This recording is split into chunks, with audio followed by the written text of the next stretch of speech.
Tonight on 12, deadly tornadoes shatter homes and lives in the south with a dangerous storm system now blamed for at least 2 deaths. Here at home, the Hudson Valley braces as the same big storm moves into our region right now.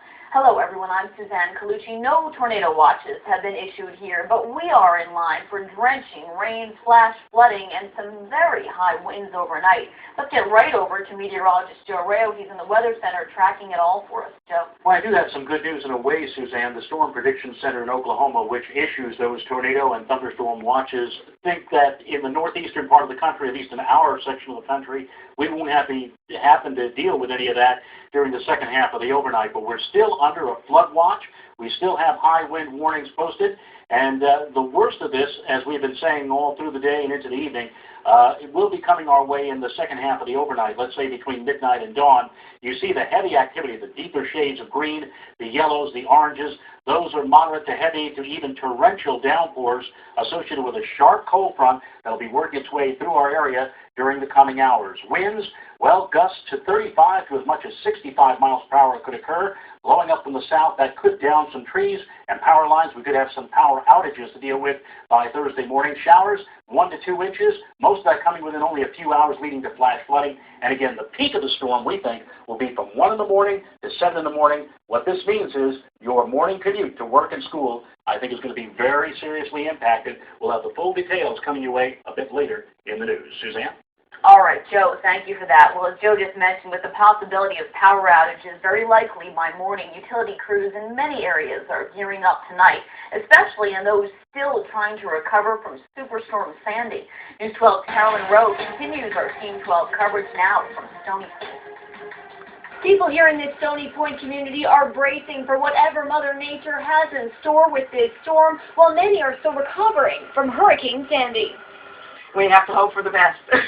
Hoping for the best and preparing for the worst as the rain starts to fall Wednesday night. A little concerned, yes, especially like that tree that's out there that likes bending this way sometimes.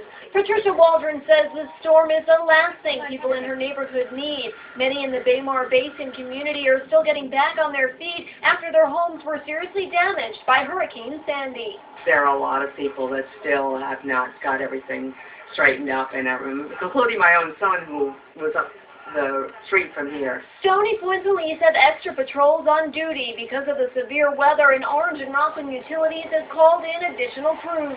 We've got extra people in electric operations. We've got extra people in the control center, and that's the place where they dispatch the linemen from, the crews from. And we've got extra people in customer service.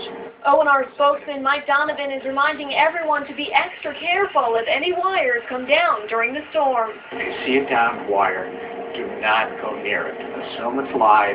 Don't go within 60 feet of it. And O&R says if your power does go out, don't assume that they know about it. Give them a call so they're sure to be able to repair it as soon as possible.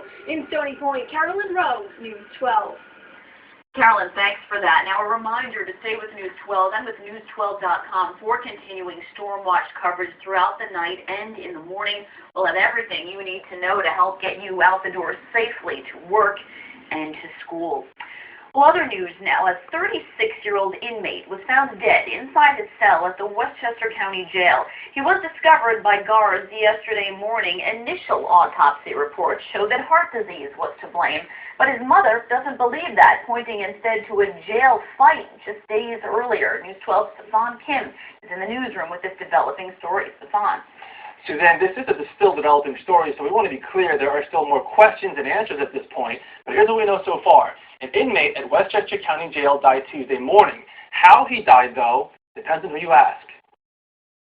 Relatives of 36-year-old Rashad McNulty of Yonkers say he had recently gotten into a number of fights with other inmates at the Westchester County Jail in Valhalla, and they believe his death is somehow connected to these incidents. A spokesperson from the county jail, though, in a statement says McNulty got into an altercation with 2 other inmates on Friday. He did not require or request medical attention following the incident. Tuesday, he complained of a stomachache following a meal. After visiting the in-house clinic, McNulty was sent back to his cell. Several hours later, around 4 a.m., he collapsed. There was no indication that it was related to any other incident. Preliminary results from the medical examiner's autopsy report show that McNulty died of a heart disease and that there were no other injuries found on his body. The spokesperson for the county jail adds that McNulty was held in protective custody following the fight last week to avoid contact with the other men involved. The spokesperson describes McNulty's time there as a, quote, relatively uneventful incarceration. This is video from 2011 when McNulty was busted by Yonkers police and the FBI. Prosecutors alleged at the time he was one of 62 gang members involved in violent crimes in No 9 Hill. The gang members worked together to peddle crack to drug customers 24 hours a day, 7 days a week. Investigators said McNulty was a member of the Elm Street Wolves, whose turf was here on Elm and Oak in Yonkers. At the time of the raid, it was the largest in Yonkers police history. McNulty pleaded guilty in September. He was awaiting sentencing in February in the federal drug case and was facing at least 10 years in prison. Now, hopefully we will hear from the family's attorney later this week because, as I said, at this point, there are still way more questions than answers. In the newsroom, Sihakhamfong Kim, News 12. Suzanne? Okay, Stefan, thanks for that story tonight. Well, an update now on that double murder in New Jersey that News 12 first told you about yesterday. Tonight, a school custodian is under arrest, charged with the murders of his girlfriend and the woman's child. Prosecutors say 34-year-old Michael C. Brady of Teaneck is accused of killing Tammy Pitts-Gaddy and her 5-year-old daughter inside their Englewood, New Jersey home. Chopper 12 was over the scene yesterday. Investigators say the couple had argued on Monday before Brady allegedly stabbed the woman and then smothered the little girl. Brady worked as a custodian at a middle school in Leonia.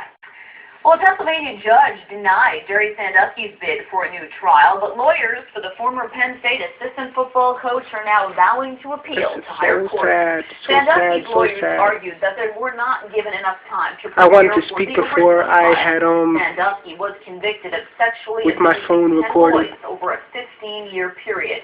He's now serving a 30 to 60.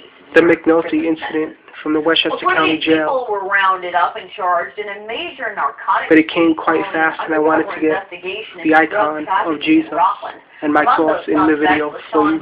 Stony Point, who prosecutors say is a it's January 30th, Wednesday, 2013. Of Pomona, who was previously charged with child sex crime. When I saw that McNulty case on News 12 in the last half hour, shortly after 10, I was heartbroken. Because I remember that I had visited Akeem Lindsay, 30-year-old, last year in 2012 at the very same jail that I just have now recorded on video via my phone. And I spoke about Jesus to him. He was the one who murdered Alisa Stabler, who was a mother of one in Rochelle, with a machete, where my brother and his girlfriend at the time were witnesses to it, and they survived. So my heart was just completely broken when I saw that, because I remember the very jail that I saw Akeem Lindsay in, 30-year-old. And this McNulty person, Mr. McNulty, was in his mid-30s and died of heart disease. And a Chicago teen fatally shot just a week after performing with her school's band at the very next year, after I was there. And now Akeem Lindsay is at Attica Correctional Facility, I believe, in Attica, New York, upstate New York, because he was transferred, I believe, a few months ago. I don't know if he ever knew Mr. McNulty. I can't remember when Mr. McNulty was actually put in the cell at the Westchester County Jail. But it just broke my heart, because I believe that God spoke to me, and He let me know with Michael Brady coming on next, who you saw with the orange jumpsuit on, that I did a good job seeing Akeem Lindsay last year and sharing Jesus with him in hopes that he repent and call out to God with a whole heart. In this world, your dignity and security are earned and well deserved. And I believe that daughter,